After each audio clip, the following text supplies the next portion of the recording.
Success ഫയലിലേക്ക് സ്വാഗതം. LDC, LGS, office attendant എന്നീ പരീക്ഷകൾക്ക് തയ്യാറെടുക്കുന്നവർ തീർച്ചയായിട്ടും പഠിച്ചിരിക്കേണ്ട പ്രധാനപ്പെട്ട ചോദ്യങ്ങൾ PSC ചോദിച്ച ചോദ്യങ്ങളാണ് നമ്മൾ ഈ ഒരു ക്ലാസ്സിലൂടെ നോക്കുന്നത്. PSC ബുള്ളറ്റിൻ സ്പെഷ്യൽ ക്വസ്റ്റ്യൻസ് ആണ്. സ്റ്റാർട്ട് ചെയ്യാം. ആദ്യത്തെ ചോദ്യം, പയ്യന്നൂരിൽ ഉപ്പ് സത്യാഗ്രഹത്തിന് നേതൃത്വം നൽകിയത് ആരാണ്? പയ്യന്നൂരിൽ ഉപ്പ് സത്യാഗ്രഹത്തിന് നേതൃത്വം നൽകിയത് കേളപ്പനാണ്. കേളപ്പൻ. ഇതുമായിട്ട് ബന്ധപ്പെട്ട് PSC ആവർത്തിച്ച് ചോദിച്ചിട്ടുള്ള പോയിന്റ്സുകളാണ് താഴെ തന്നിരിക്കുന്നത്. 1930 ഏപ്രിൽ മാസത്തിൽ കേളപ്പന്റെ നേതൃത്വത്തിൽ സത്യാഗ്രഹികൾ കോഴിക്കോട്ട് നിന്ന് പയ്യന്നൂരിലേക്ക് കാൽനടയായി എത്തുകയും ഉളിയടത്ത് കടവിൽ വെച്ച് ഉപ്പു നിയമം ലംഘിക്കുകയും ചെയ്തു. 1930 ഏപ്രിൽ മാസത്തിൽ കേളപ്പന്റെ നേതൃത്വത്തിൽ സത്യാഗ്രഹികൾ എവിടെ നിന്ന് എവിടേക്കാണ്? കോഴിക്കോട് നിന്ന് പയ്യന്നൂരിലേക്ക് കാൽനടയായി എത്തുകയും ഉളിയത്ത് കടവിൽ വെച്ച് ഉപ്പു നിയമം ലംഘിക്കുകയും ചെയ്തു. ഇതിൽ എവിടെ നിന്ന് എവിടേക്ക്? 1930 ഏപ്രിൽ മാസം കോഴിക്കോട് നിന്ന് പയ്യന്നൂരിലേക്ക്, ഉളിയടത്ത് കടവ്. ഇനി MV കുട്ടിമാളു അമ്മ, NS പ്രഭു, ഈശ്വരിയമ്മ എന്നിവർ ഉപ്പ് സത്യാഗ്രഹത്തിൽ പങ്കെടുത്ത സ്ത്രീകളാണ്.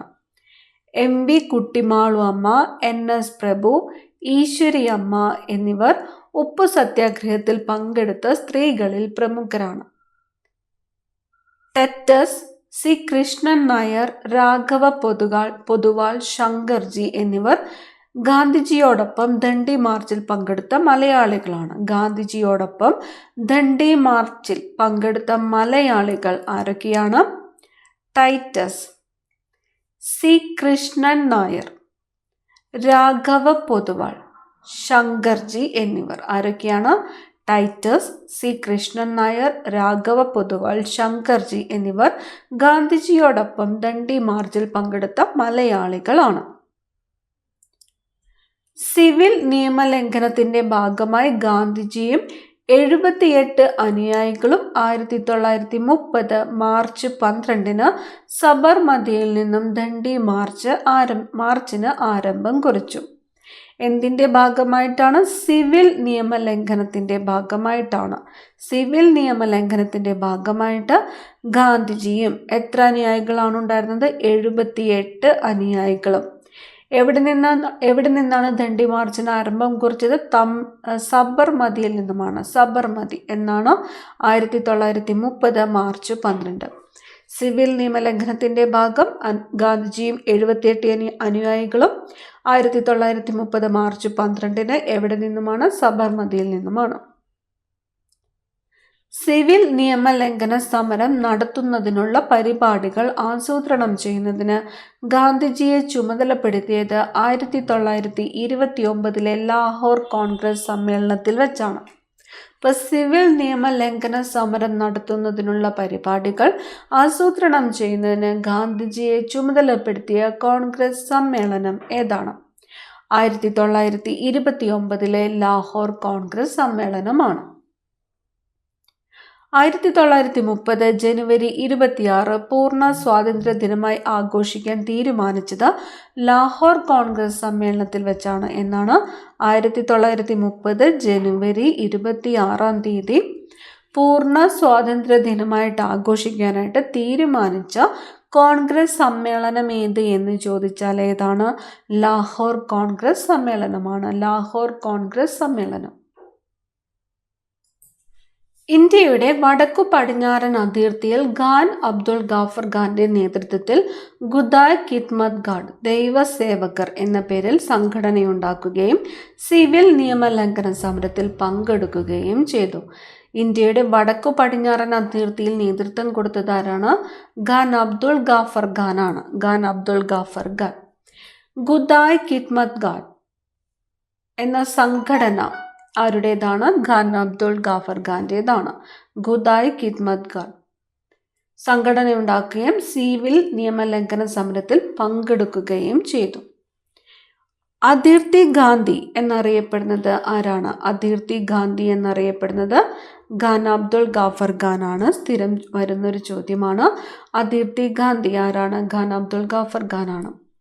1931 ഗാന്ധി ഇർവിൻ സന്ധി നിലവിൽ വന്നതോടെയാണ് സിവിൽ നിയമലംഘന സമരം അവസാനിപ്പിച്ചത്.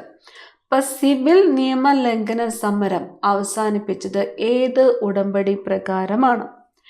ഗാന്ധി ഇർവിൻ ഉടമ്പടി, ഗാന്ധി ഇർവിൻ സന്ധി പ്രകാരമാണ് സിവിൽ നിയമലംഘന സമരം അവസാനിപ്പിച്ചത് 1931. ഗാന്ധി ഇർവിൻ സന്ധി നിലവിൽ വന്നതോടെയാണ് സിവിൽ നിയമലംഘന സമരം അവസാനിപ്പിച്ചത്. ഗാന്ധി ഇർവിൻ സന്ധി ഒപ്പുവെച്ചതെന്നാണ്? 1931 മാർച്ച് 5-നാണ്. 1931 മാർച്ച് 5-നാണ് ഗാന്ധി ഇർവിൻ സന്ധി ഒപ്പുവെച്ചത്. കോൺഗ്രസ് ഔദ്യോഗികമായി സമരം പിൻവലിച്ചത് 1934 മാർച്ചിലാണ്. ഗാന്ധി ഇർവിൻ സന്ധി പ്രകാരം ഗാന്ധിജി അംഗീകരിച്ച വ്യവസ്ഥകൾ ഏതൊക്കെയാണ്? ഗാന്ധി ഇർവിൻ സന്ധി പ്രകാരം ഗാന്ധിജി അംഗീകരിച്ച വ്യവസ്ഥകൾ: സിവിൽ നിയമലംഘന സമരം അവസാനിപ്പിക്കും. എല്ലാ വിദേശ സാധനങ്ങളും ഇന്ത്യക്കാർ ബഹിഷ്കരിക്കില്ല. രണ്ടാം വട്ടമേശ സമ്മേളനത്തിൽ ഇന്ത്യക്കാർ പങ്കെടുക്കും. പോലീസ് അതിക്രമങ്ങളെക്കുറിച്ച് ഇന്ത്യക്കാർ അന്വേഷണം ആവശ്യപ്പെടില്ല എന്നിവയാണ് ഗാന്ധി ഇർവിൻ സന്ധി പ്രകാരം ഗാന്ധിജി അംഗീകരിച്ച വ്യവസ്ഥകൾ. ഈ വ്യവസ്ഥകൾ ഓർത്തുവെക്കണം. സിവിൽ നിയമലംഘന സമരം അവസാനിപ്പിക്കും. എല്ലാ വിദേശ സാധനങ്ങളും ഇന്ത്യക്കാർ ബഹിഷ്കരിക്കില്ല. രണ്ടാം വട്ടമേശ സമ്മേളനത്തിൽ ഇന്ത്യക്കാർ പങ്കെടുക്കും. പോലീസ് അതിക്രമങ്ങളെക്കുറിച്ച് ഇന്ത്യക്കാർ അന്വേഷണം ആവശ്യപ്പെടുകയില്ല. ഇത്രയും പോയിന്റ്സ് വളരെ പ്രധാനപ്പെട്ടതാണ്. സ്വന്തമായിട്ട് നോട്ട് പ്രിപ്പയർ ചെയ്യുക, പ്രാക്ടീസ് ചെയ്യുക. അടുത്ത ചോദ്യത്തിലേക്ക് കടക്കാം. ഗാന്ധിജിയുടെ ക്ഷേമരാഷ്ട്ര സങ്കല്പങ്ങൾ ഉൾക്കൊള്ളിച്ചിരിക്കുന്ന ഭരണഘടനാ ഭാഗം ഏത്? ഗാന്ധിജിയുടെ ക്ഷേമരാഷ്ട്ര സങ്കല്പങ്ങൾ ഉൾക്കൊള്ളിച്ചിരിക്കുന്ന ഭരണഘടനാ ഭാഗമാണ് മാർഗനിർദ്ദേശക തത്വങ്ങൾ. മാർഗനിർദ്ദേശക തത്വങ്ങൾ.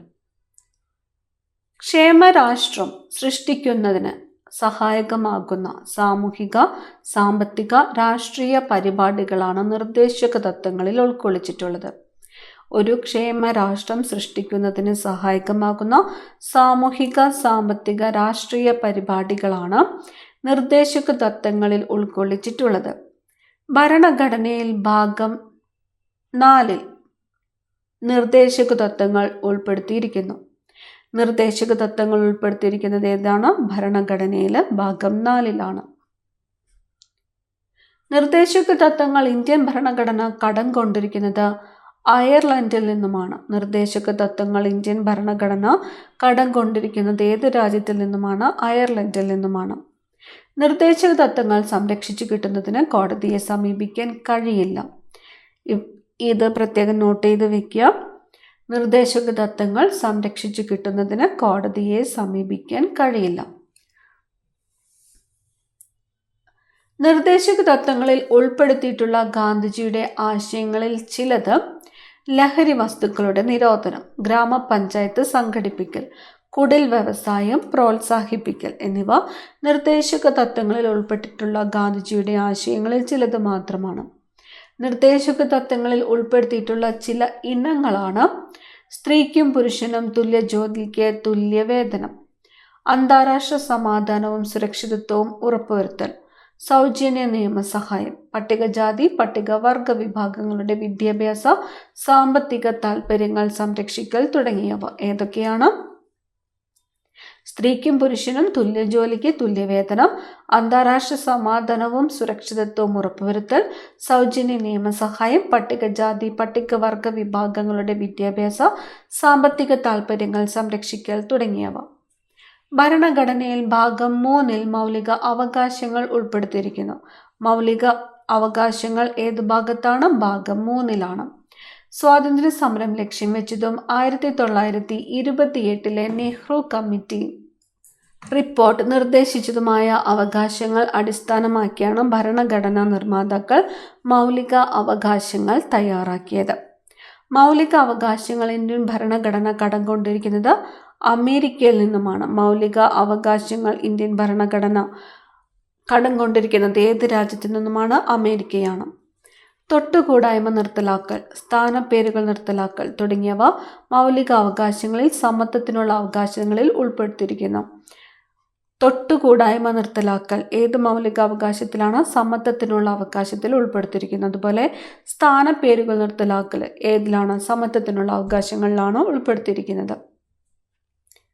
6 മുതൽ 14 വയസ്സ് വരെ പ്രായമുള്ള എല്ലാ കുട്ടികൾക്കും നിർബന്ധിതവും സൗജന്യവുമായ വിദ്യാഭ്യാസത്തിനുള്ള അവകാശം, അന്യായമായ അറസ്റ്റിനും തടങ്കലിനും എതിരായ സംരക്ഷണം തുടങ്ങിയവ സ്വാതന്ത്ര്യത്തിനുള്ള അവകാശത്തിൽ ഉൾപ്പെടുന്നു.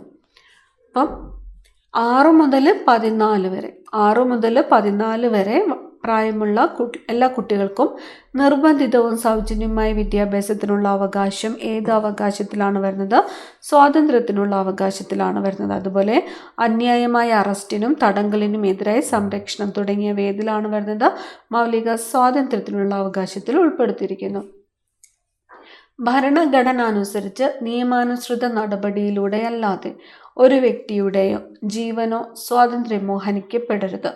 ഈ അവകാശം അടിയന്തരാവസ്ഥക്കാലത്ത് നിഷേധിക്കാൻ പാടില്ല. ഭരണാധികാരികളുടെ ഏകാധിപത്യ പ്രവണതകളെ തടയാൻ ഈ അവകാശം ജനങ്ങളെ സഹായിക്കുന്നു. ഇന്ത്യൻ ഭരണഘടനയുടെ ഹൃദയവും ആത്മാവും എന്ന് ഡോക്ടർ ബി.ആർ. അംബേദ്കർ വിശേഷിപ്പിച്ചത് ഭരണഘടനാപരമായ പരിഹാരം കാണുവാനുള്ള അവകാശമാണ്. ഇന്ത്യൻ ഭരണഘടനയുടെ ഹൃദയവും ആത്മാവും എന്ന് ഡോക്ടർ ബി.ആർ. അംബേദ്കർ വിശേഷിപ്പിച്ചത് എന്തിനെയാണ്? ഭരണഘടനാപരമായ പരിഹാരം കാണുന്നതിനുള്ള അവകാശത്തെയാണ്. ഈ ഒരു ഭാഗത്ത് നിന്നും ക്വസ്റ്റ്യൻ മസ്റ്റായിട്ടുണ്ടാകും. എല്ലാ പോയിന്റ്സും നോട്ട് ചെയ്തെടുക്കാം. അടുത്തത്, ഇന്ത്യയിലെ ഉത്തരപർവ്വത മേഖലയിൽ ഉൾപ്പെടാത്തത് ഏതാണ്? ഉത്തരപർവ്വത മേഖലയിൽ ഉൾപ്പെടാത്തത് തന്നിരിക്കുന്നത് ട്രാൻസ് ഹിമാലയം, ഹിമാലയം, കിഴക്കൻ കുന്നുകൾ, ആരവല്ലി എന്നിവയാണ്. ഇതിൽ ഉത്തരപർവ്വത മേഖലയിൽ ഉൾപ്പെടാത്തത് ഏതാണ്? ആരവല്ലിയാണ്. ഉത്തരപർവ്വത മേഖലയിൽ ഉൾപ്പെടാത്തത് ആരവല്ലി. കാശ്മീരിന് വടക്ക് പടിഞ്ഞാറ് മുതൽ ഇന്ത്യയുടെ കിഴക്കൻ അതിർത്തി വരെ ഒരു വൻമതിൽ പോലെ നിലകൊള്ളുന്ന പർവ്വതനിരകളാണ് ഉത്തരപർവ്വത മേഖലകൾ എന്ന് അറിയപ്പെടുന്നത്. കാശ്മീരിന് വടക്ക് പടിഞ്ഞാറ് മുതൽ ഇന്ത്യയുടെ കിഴക്കൻ അതിർത്തി വരെ ഒരു വൻമതിൽ പോലെ നിലകൊള്ളുന്ന പർവ്വതനിരകളാണ് ഉത്തരപർവ്വത മേഖല എന്ന് അറിയപ്പെടുന്നത്. ഉത്തരപർവ്വത മേഖലയെ ട്രാൻസ് ഹിമാലയം, ഹിമാലയം, കിഴക്കൻ മലനിരകൾ എന്നിങ്ങനെ മൂന്നായി തിരിക്കാം. ട്രാൻസ് ഹിമാലയം, ഹിമാലയം, കിഴക്കൻ മലനിരകൾ എന്നിങ്ങനെ മൂന്നായി തിരിക്കാം. ഉത്തരപർവ്വത മേഖലയെ മൂന്നായിട്ട് തിരിക്കുന്നു. ട്രാൻസ് ഹിമാലയം, ഹിമാലയം, കിഴക്കൻ മലനിരകൾ. മൗണ്ട് കെ2 അഥവാ ഗോഡ്വിൻ ഓസ്റ്റിൻ സ്ഥിതി ചെയ്യുന്നത് കാരക്കോറം മലനിരകളിലാണ്. സ്ഥിരം ചോദിച്ചു കാണാറുള്ള ചോദ്യമാണ്. മൗണ്ട് കെ2 അറിയപ്പെടുന്ന മറ്റൊരു പേരാണ് ഗോഡ്വിൻ ഓസ്റ്റിൻ. സ്ഥിതി ചെയ്യുന്നത് ഏത് മലനിരകളിലാണ്? കാരക്കോറം മലനിരകളിലാണ്. കാരക്കോറം, ലഡാക്ക്, സസ്കർ എന്നീ പർവ്വതനിരകൾ ചേർന്നതാണ് ട്രാൻസ് ഹിമാലയം. ട്രാൻസ് ഹിമാലയം, കാരക്കോറം, ലഡാക്ക്, സസ്കർ എന്നീ പർവ്വതനിരകൾ ചേർന്നതാണ് ട്രാൻസ് ഹിമാലയം. ട്രാൻസ് ഹിമാലയത്തിനും കിഴക്കൻ മലനിരകൾക്കുമിടയിൽ വടക്ക് പടിഞ്ഞാറ് തെക്ക് കിഴക്ക് ദിശയിൽ ഹിമാലയ പർവ്വതനിരകൾ സ്ഥിതി ചെയ്യുന്നു. ട്രാൻസ് ഹിമാലയത്തിനും കിഴക്കൻ മലനിരകൾക്കുമിടയിൽ വടക്ക് പടിഞ്ഞാറ് തെക്ക് കിഴക്ക് ദിശയിലെ ഹിമാലയ പർവ്വതനിരകൾ സ്ഥിതി ചെയ്യുന്നു. ലോകത്തിലെ ഏറ്റവും ഉയരമുള്ള കൊടുമുടിയായ മൗണ്ട് എവറസ്റ്റ് ഹിമാലയ പർവ്വതത്തിലാണ്. ഇത് നേപ്പാളിൽ സ്ഥിതി ചെയ്യുന്നു. മൗണ്ട് എവറസ്റ്റ് സ്ഥിതി ചെയ്യുന്നത് എവിടെയാണ്? നേപ്പാളിലാണ്. ഹിമാദ്രി, ഹിമാചൽ, സിവാലിക് എന്നീ 3 പർവ്വതനിരകൾ ഉൾപ്പെട്ടതാണ് ഹിമാലയം. ഹിമാലയം, ഹിമാദ്രി, ഹിമാചൽ, സിവാലിക് എന്നീ 3 പർവ്വതനിരകൾ ഉൾപ്പെട്ടതാണ് ഹിമാലയം. ഹിമാലയത്തിലെ ഏറ്റവും ഉയരം കൂടിയ പർവ്വതനിരയാണ് ഹിമാദ്രി. ഹിമാലയത്തിലെ ഏറ്റവും ഉയരം കൂടിയ പർവ്വതനിര ഏതാണ്? ഹിമാദ്രി. ഗംഗ, യമുന എന്നീ നദികളുടെ ഉത്ഭവസ്ഥാനം ഹിമാദ്രിയിലാണ്. ഗംഗ, യമുന എന്നീ നദികളുടെ ഉത്ഭവസ്ഥാനം എവിടെയാണ്? ഹിമാദ്രിയിലാണ്. കാഞ്ചൻജംഗ, നന്ദാദേവി എന്നീ കൊടുമുടികൾ ഹിമാദ്രിയിൽ സ്ഥിതി ചെയ്യുന്നു. കാഞ്ചൻജംഗ, നന്ദാദേവി എന്നീ കൊടുമുടികൾ സ്ഥിതി ചെയ്യുന്നത് ഹിമാദ്രിയിലാണ്. ഹിമാദ്രിയുടെ തെക്ക് ഭാഗത്തായി സ്ഥിതി ചെയ്യുന്ന പർവ്വതനിരയാണ് ഹിമാചൽ. ഹിമാദ്രിയുടെ തെക്ക് ഭാഗത്തായിട്ട് സ്ഥിതി ചെയ്യുന്ന പർവ്വതനിരയാണ് ഹിമാചൽ. ഹിമാചലിന്റെ തെക്കേ ചരിവിലായി സ്ഥിതി ചെയ്യുന്ന സുഖവാസ കേന്ദ്രങ്ങളാണ് ഷിംല, ഡാർജിലിംഗ് തുടങ്ങിയവ. ഹിമാചലിന്റെ തെക്കേ ചരിവിലായിട്ട് സ്ഥിതി ചെയ്യുന്ന സുഖവാസ കേന്ദ്രങ്ങളാണ് ഷിംല, ഡാർജിലിംഗ് തുടങ്ങിയവ. ഹിമാചലിന് തെക്കുഭാഗത്തായി സ്ഥിതി ചെയ്യുന്ന പർവ്വതനിരയാണ് സിവാലിക്. നീളമേറിയതും വിസ്തൃതവുമായ താഴ്വരകൾ ഇവിടെ കാണപ്പെടുന്നു. ഇവയാണ് ഡൂണുകൾ. ഡൂണുകൾ കാണപ്പെടുന്നത് എവിടെയാണ്? സിവാലിക്കിലാണ്. നീളമേറിയതും വിസ്തൃതവുമായ താഴ്വരകളാണ് ഡൂണുകൾ. കിഴക്കൻ മലനിരകൾ പൂർവാഞ്ചൽ എന്നും അറിയപ്പെടുന്നു. ലോകത്തിൽ ഏറ്റവും കൂടുതൽ മഴ ലഭിക്കുന്ന പ്രദേശമായ ചിറാപുഞ്ചി ഇവിടെയാണ്. നിബിഡമായ ഉഷ്ണമേഖല മഴക്കാടുകൾ കാണപ്പെടുന്നത് കിഴക്കൻ മലനിരകളിലാണ്. നിബിഡമായ ഉഷ്ണമേഖല മഴക്കാടുകൾ കാണപ്പെടുന്നത് കിഴക്കൻ മലനിരകളിലാണ്. മൺസൂൺ കാറ്റുകളെ തടഞ്ഞു നിർത്തി ഉത്തരേന്ത്യയിലുടനീളം മഴ പെയ്യ്ക്കുന്നതും ശൈത്യകാലത്ത് വടക്കുനിന്ന് വീശുന്ന വരണ്ട ശീതക്കാറ്റിനെ ഇന്ത്യയിലേക്ക് കടക്കാതെ ചെറുക്കുന്നതും ഉത്തരപർവ്വത മേഖലയുടെ സവിശേഷതകളാണ്. അടുത്ത ചോദ്യം, ശരീരകലകളുടെ നിർമ്മാണത്തിനാവശ്യമായ പോഷക ഘടകം. ശരീരകലകളുടെ നിർമ്മാണത്തിനാവശ്യമായ പോഷക ഘടകമാണ് മാംസ്യം. ഒന്നാം സ്ഥാനം കരസ്ഥമാക്കുക എന്നർത്ഥം വരുന്ന ഗ്രീക്ക് പദമായ പ്രോട്ടിയോസ് എന്നിൽ നിന്നുമാണ് പ്രോട്ടീൻ എന്ന വാക്ക് ഉണ്ടായത്. ഗ്രീക്ക് പദമായ പ്രോട്ടിയോസിൽ നിന്നുമാണ് പ്രോട്ടീൻ എന്ന വാക്ക് ഉണ്ടായത്. വിവിധങ്ങളായ അളവിലും ക്രമീകരണത്തിലുമുള്ള അമിനോ ആസിഡുകളുടെ ഏകകങ്ങൾ കൂട്ടിച്ചേർത്തതാണ് മാംസ്യം നിർമ്മിക്കുന്നത്. മാംസ്യത്തിൽ 21 തരം അമിനോ ആസിഡുകളുണ്ട്. ജീവിതകാലം മുഴുവനും ശരീരത്തിന് ആവശ്യമായ അമിനോ ആസിഡുകൾ ലഭ്യമാക്കുകയാണ് മാംസ്യത്തിന്റെ പ്രധാന ധർമ്മം. അന്നജവും കൊഴുപ്പും കുറഞ്ഞാൽ ശരീരത്തിന് ആവശ്യമായ ഊർജം നൽകുന്നത് മാംസ്യമാണ്. ജീവിതകാലം മുഴുവനും ശരീരത്തിന് ആവശ്യമായ അമിനോ ആസിഡുകൾ ലഭ്യമാക്കുക എന്നതാണ് മാംസ്യത്തിന്റെ പ്രധാന ധർമ്മം. പേശികളുടെ സങ്കോചത്തിന് ആവശ്യമായ മാംസ്യങ്ങളാണ് ആക്റ്റിസും മയോസിനും. Actins and myosin. പാവപ്പെട്ടവന്റെ ഇറച്ചി എന്നറിയപ്പെടുന്നത് പയർവർഗ്ഗങ്ങളാണ്. അരിയിൽ ധാരാളമായി കാണപ്പെടുന്നതും പയറുവർഗ്ഗങ്ങളിൽ ഇല്ലാത്തതുമായ അമിനോ ആസിഡാണ് മെഥിയോനൈൻ. അരിയിൽ ധാരാളമായി കാണപ്പെടുന്നതും പയറുവർഗ്ഗത്തിൽ ഇല്ലാത്തതുമായ അമിനോ ആസിഡാണ് മെഥിയോനൈൻ. മുതിർന്നവരിലും കുട്ടികളിലും കൊഴുപ്പിന്റെ അപര്യാപ്തത മൂലം സാധാരണ ഉണ്ടാകാറുള്ള രോഗമാണ് ഫിനോഡെർമ. അകാർബണിക വസ്തുക്കളാണ് ധാതുക്കൾ. രാസാഗ്നികളുടെ പ്രവർത്തനത്തെ ത്വരിതപ്പെടുത്തുന്നതും ജീവകം B12 ആഗിരണം ഉറപ്പുവരുത്തുന്നതും രക്തം കട്ടപിടിക്കുന്നതിനും ആവശ്യമായ ധാതുവാണ് കാൽസ്യം. കൂവരകളിൽ അല്ലെങ്കിൽ റാഗിയിൽ കാൽസ്യം നല്ല അളവിൽ അടങ്ങിയിരിക്കുന്നതിനാൽ അതിനെ പാവപ്പെട്ടവരുടെ പാൽ എന്ന് വിശേഷിപ്പിക്കാറുണ്ട്. പാവപ്പെട്ടവരുടെ പാൽ എന്ന് വിശേഷിപ്പിക്കുന്നത് റാഗിയെയാണ്. രക്തത്തിൽ കാൽസ്യത്തിന്റെ അളവ് ആവശ്യത്തിലും കുറയുമ്പോൾ ടെറ്റനി ഉണ്ടാകുന്നു. കാൽസ്യത്തിന്റെ അപര്യാപ്തത മൂലം എല്ലുകൾ മൃദുലമാകുന്ന അവസ്ഥയാണ് ഓസ്റ്റിയോമലേഷ്യ. കാൽസ്യത്തിന്റെ അപര്യാപ്തത മൂലം എല്ലുകൾ മൃദുലമാകുന്ന അവസ്ഥയാണ് ഓസ്റ്റിയോമലേഷ്യ. ജലത്തിൽ ലയിക്കുന്ന ജീവകങ്ങളാണ് ബി കോംപ്ലക്സ് ജീവകങ്ങൾ, ജീവകം സി, ജീവകം പി തുടങ്ങിയവ.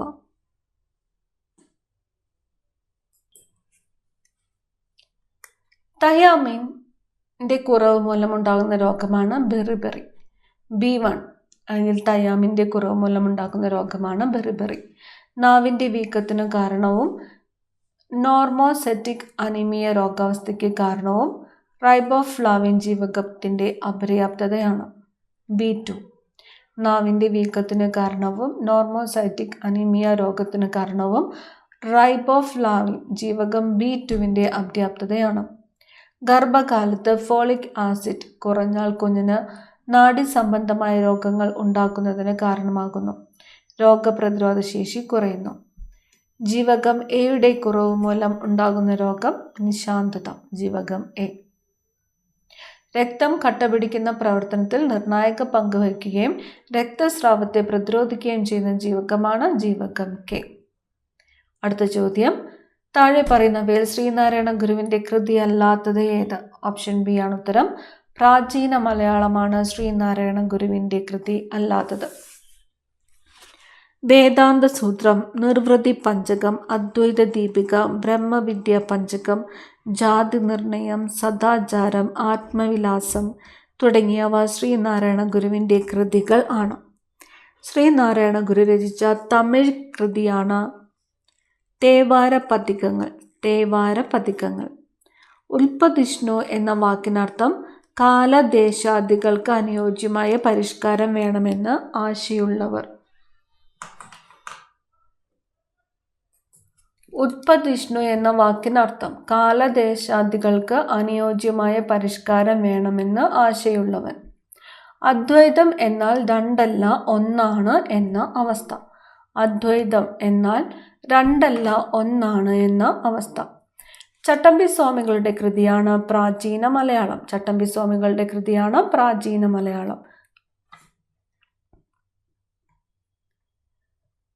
കൂട്ടുകുടുംബ വ്യവസ്ഥ, സംബന്ധം, മരുമക്കത്തായം എന്നിവയ്ക്കെതിരെ പോരാടിയ നവോത്ഥാന നായകനാണ് ചട്ടമ്പി സ്വാമികൾ. അദ്വൈത ചിന്താ പദ്ധതി, ദ്രാവിഡ മഹാത്മ്യം, ഭാഷാ പത്മപുരാണം, വേദാന്തസാരം, മോക്ഷപ്രദീപ ഖണ്ഡനം, ആദിഭാഷ, മനോനാശം തുടങ്ങിയവ ചട്ടമ്പി സ്വാമികളുടെ പ്രധാന കൃതികളാണ്. അദ്വൈത ചിന്താ പദ്ധതി ആരുടെ കൃതിയാണ്? ചട്ടമ്പി സ്വാമികൾ. ദ്രാവിഡ മഹാത്മ്യം, ഭാഷാ പത്മപുരാണം, വേദാന്തസാരം, മോക്ഷപ്രദീപ ഖണ്ഡനം, ആദിഭാഷ എന്നിവ സ്ഥിരം ചോദിക്കുന്ന കൃതികളാണ്. ചട്ടമ്പി സ്വാമികളുടെ കൃതികളാണ്. കാഷായം ധരിക്കാത്ത സന്യാസി, കാവ്യവും കമണ്ഡലവുമില്ലാത്ത സന്യാസി എന്നിങ്ങനെ അറിയപ്പെട്ട നവോത്ഥാന നായകനാണ് ചട്ടമ്പി സ്വാമികൾ. സമപന്തി ഭോജനം സംഘടിപ്പിച്ച സാമൂഹിക പരിഷ്കർത്താവാണ് വൈകുണ്ഠസ്വാമികൾ. സമപന്തി ഭോജനം സംഘടിപ്പിച്ചതാരാണ്? വൈകുണ്ഠസ്വാമികളാണ്. ബ്രിട്ടീഷ് ഭരണത്തോടുള്ള എതിർപ്പ് വെൺനീചഭരണം എന്ന പ്രയോഗത്തിലൂടെ പ്രകടിപ്പിച്ച സാമൂഹിക പരിഷ്കർത്താവാണ് വൈകുണ്ഠസ്വാമികൾ. വെൺനീചഭരണം, വൈകുണ്ഠസ്വാമികൾ. ഒന്നാം ലോകയുദ്ധകാലത്ത് മാരൻകുളം എന്ന സ്ഥലത്ത് നിന്ന് കുളത്തൂർ കുന്നിലേക്ക് സമാധാനം, ലോകത്തിന് സമാധാനം എന്ന മുദ്രാവാക്യം മുഴക്കിക്കൊണ്ട് ഒരു യുദ്ധവിരുദ്ധ ജാഥ നടത്തിയത് ശ്രീ കുമാര ഗുരുദേവന്റെ നേതൃത്വത്തിലാണ്.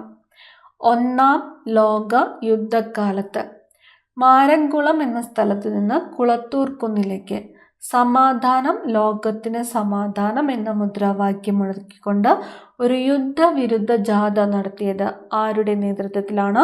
ശ്രീ കുമാര ഗുരുദേവന്റെ നേതൃത്വത്തിലാണ്. ഈ ഒരു ക്ലാസ്സിൽ നമ്മൾ ഇത്രയും ക്വസ്റ്റ്യൻസ് ആണ് നോക്കിയത്. ഇത് PSC ബുള്ളറ്റിൻ സ്പെഷ്യൽ തന്നിരിക്കുന്ന PSC ആവർത്തിച്ച് ചോദിച്ചിട്ടുള്ള ചോദ്യങ്ങളും അതുപോലെ അതുമായിട്ട് റിലേറ്റ് ചെയ്ത് പഠിച്ചിരിക്കേണ്ട പ്രധാനപ്പെട്ട പോയിന്റ്സുമാണ്. ഇതിൽ എല്ലാ പോയിന്റ്സും തന്നെ PSC അടുത്ത പരീക്ഷകളിലായിട്ട് ചോദിച്ചിട്ടുള്ളവയാണ്. അപ്പോൾ മുഴുവനായിട്ടും പഠിക്കുക, സ്വന്തമായിട്ട് നോട്ട് പ്രിപ്പയർ ചെയ്യുക, റിവിഷൻ ചെയ്യുക. അടുത്ത ക്ലാസ്സിൽ കാണാം. താങ്ക്